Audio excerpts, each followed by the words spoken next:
இதோ இங்க தான் இருக்கு. இத ஓப்பன் பண்ணிட்டு, அது ஆட்டோமேட்டிக்கா அடோப் ஓப்பன் ரீடர்ல ஓப்பன் ஆயிடும். சில நேரத்தில எதுல ஓப்பன் ஆகணும்னு சில சாய்ஸ் கேட்கும். அதில இந்த அடோப் ஆக்ரோபாட் ரீடர் அப்படிங்கிறத மட்டும் நாம செலக்ட் பண்ணிட்டு, ஃபர்ஸ்ட் டைம் மட்டும் குடுத்தா போதும். அது ஆட்டோமேட்டிக்கா நமக்கு அந்த புக்கு இப்ப இதில ஓப்பன் ஆக ஆரம்பிச்சுரும்.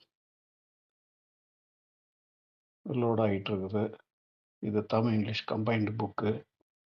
இதில என்ன இந்த அடோப்ல சில சாய்ஸ் கேட்கும். அதெல்லாம் ஸ்கிப் குடுத்து நம்ம வெளியில வந்துர்றோம். அடுத்து இந்த புக்க நாம இங்கிலீஷ் வரைக்கும் ஸ்க்ரோல் பண்ணி விடுவோம்.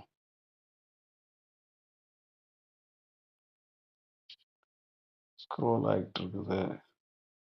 ஃபர்ஸ்ட் தமிழ்ன்றதுனால தமிழையும் படிக்கும், தப்பா தான் படிக்கும். நமக்கு தமிழ் நம்ம பசங்க எல்லாம் நல்லா படிச்சுருவாங்க. அதில ஒண்ணும் பிரச்சனை இல்ல. இங்கிலீஷ் படிக்கிறதுக்காக தான் மெயினா இத படிச்சு காட்டுறதுக்காக. ஆக்சுவலா எப்படி படிப்பாங்க ஒரு நல்ல டீச்சர் அப்படின்றதுக்காக. சரி. இந்த பாடத்தையே எடுத்துருவோம். Sports star.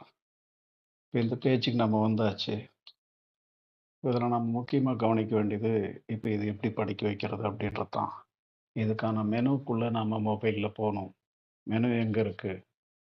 இதோட டாப் ரைட் கார்னர்ல 3 டாட் இருக்கு பாருங்க.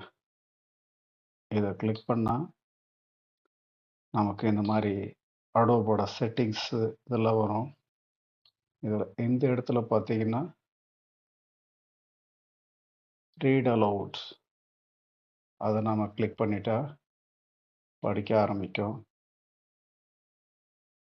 ஏன் நாட் அவைலபிள் இந்த ஃபைல்ன்னு வருது? இன்னொரு பேஜ் தள்ளி பார்ப்போமே. சரி.